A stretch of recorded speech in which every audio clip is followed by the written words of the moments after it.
Podcast. Sometimes you see something and you think, man, that would be a good podcast episode. And that just happened to me. This episode is going to sound a little bit different because I'm recording it in a different way.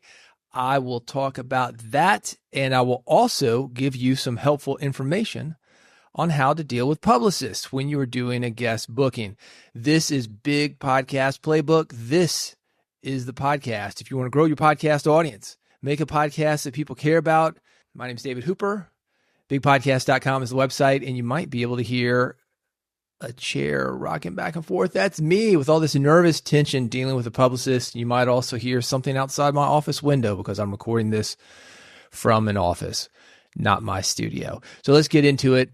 Right now, I am in the process of booking a guest. Let's take a look at what I got. This is, I'm looking for a trauma surgeon, a blood bank medical director, Red Cross medical expert, or trauma nurse.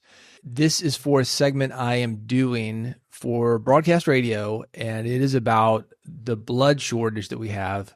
When there's a traffic accident or surgery and somebody needs blood, people donate to Red Cross or a blood bank. That's how we get our blood. And there's a shortage on that because people don't donate as often in the summer, and people are out during the summer and they're having more accidents. So we need blood. I've got somebody that I'm working with. I'm not going to say her name because I've got to protect the innocent and also the guilty here.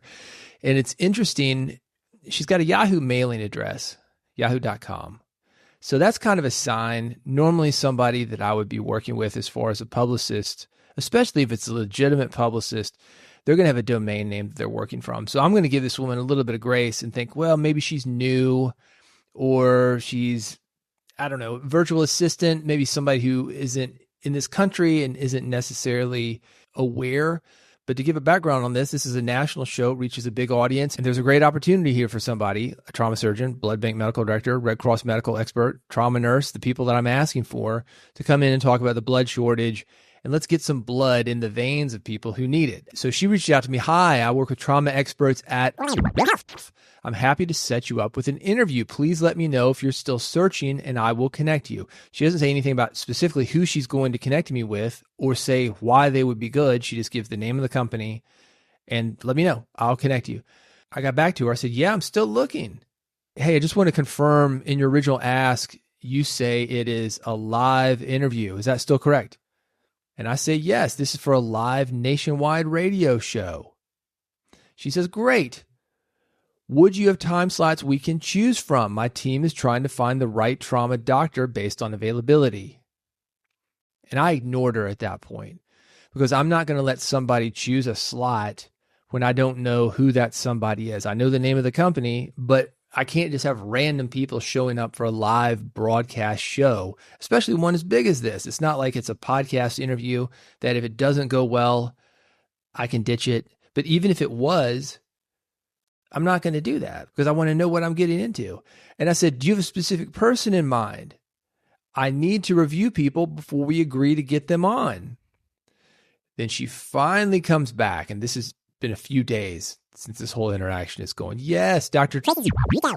She's trauma medical director. She's been a pivotal part of the newer whole blood program and alongside the fire department. And it's a program where firefighters and EMTs pick up whole blood from the hospital. They carry it onto the ambulances so they can administer whole blood in the field at the scene before arriving at the hospital, dramatically increasing chances of survival.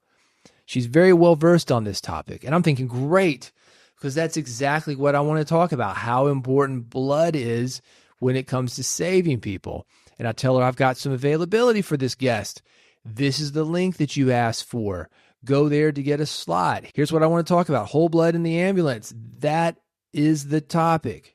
I wanted to talk about that program, and I want to give people who are on the highways and might have a need for whole blood to save their lives hope, and let them know that their chances of survival are better, hopefully encouraging people to donate whole blood so we can save more people. She comes back the next day with questions. Hey, some additional questions for you from the team before we schedule. One, what show is this for? I've already told her what show this is for. Two, can you provide questions ahead of time so we can determine if Dr. Z is able to weigh in? This will also help her prep. Well, you already told me she's able to weigh in. Why are you wasting my time telling me you've got somebody who's able to weigh in on this topic and what an expert she is? Now you want to know the questions? No, I told you the topic. If she is a topic expert, she should be able to weigh in. So the answer to that is no. No, I'm not going to give you questions. I don't know what the questions are. This is not a script reading. This is an interview. And the topic of this interview is what I said. It is whole blood. You are a doctor. You work with this program. You were there with firefighters and EMTs getting this whole blood into the veins of people who need it. So anything that I ask about whole blood, I'm not a whole blood expert. You are. You should be able to answer that with no issue. It goes on. Do you have sample links from doctors you've interviewed in the past so we can get a sense of the style of the show? No, I do not. No, I don't. And the reason is because I've already let you know what the show is. I've already let you know what the topic is. I've already let you know what I'm looking for. This thing was already in a deficit before we got to this point. The only reason I've still been talking to her is because I believe in this story, and I think it's important. I think we can save lives, letting them know, one, whole blood donation is important. We've got a blood shortage, and I want to save lives. That is the only reason I'm still talking to her. This is not a run-of-the-mill story for me. But at the same time, I'm not desperate. We're talking about trauma surgeons. We're talking about people with Red Cross. Most people in those positions, because they also understand the importance of this topic, they would love to come on national radio and talk about it. And I bring this all up to say is you are in the same situation. And it doesn't matter if your podcast is national or regional or local or something that's niche focused. It does not matter if you've got 100 people, 1,000 people, or 10,000 people. If you have the person that the guest wants to reach, that topic to person match, even if it's just 100 people, and I'm going to put that just in quotes, imagine speaking to 100 people in front of you.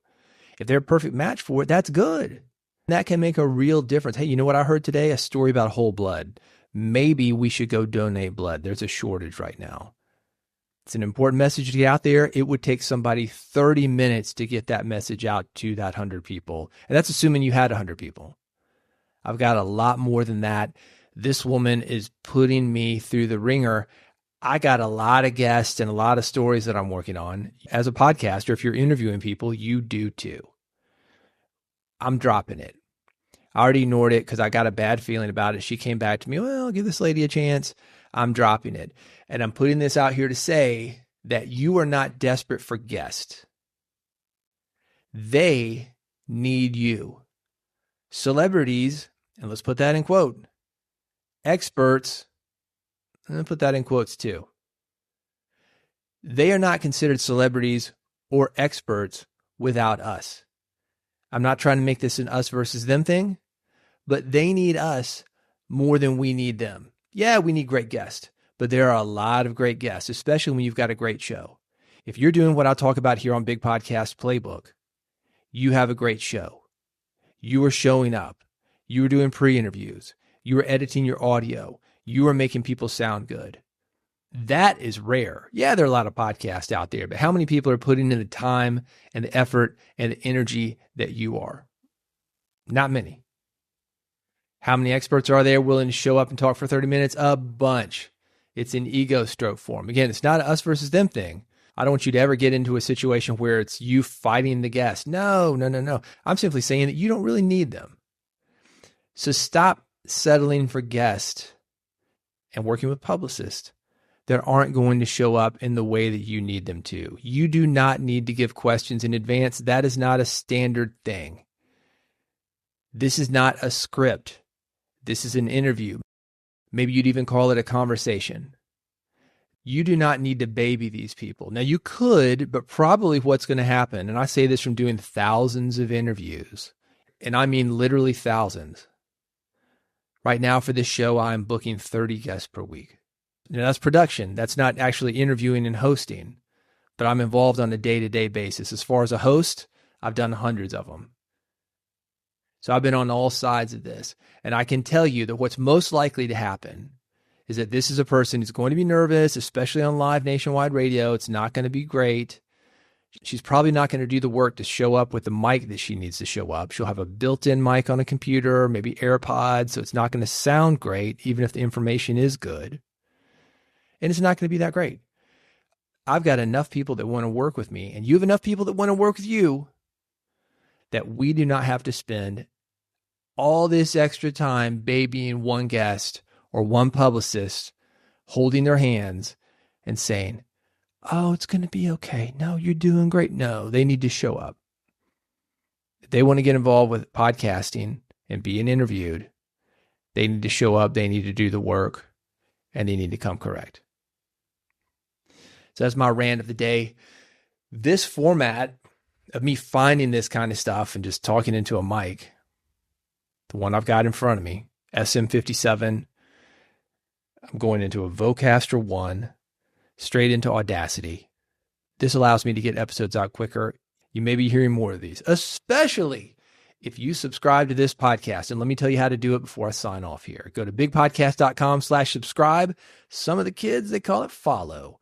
Whether you call it follow or subscribe, the URL is the same. And I've got 3 buttons for you when you go to that page. Again, the page, bigpodcast.com/subscribe. You will find a button for iPhone. You will find a button for Android. You will find a button with an RSS feed. If you go to bigpodcast.com/subscribe, one click is all it takes. You can subscribe. You will get all these episodes, all the other episodes that I do, all of them about growing your podcast audience, getting more people to your podcast, making people care, making money, making a podcast that matters. And don't you want that? Think about that. An interview like I'm trying to set up in this situation, whole blood donation, that can literally save lives. And you have that much power with your podcast. So go there right now, bigpodcast.com/subscribe. Let's tap into that power. And I'll see you on the next episode of Big Podcast Playbook.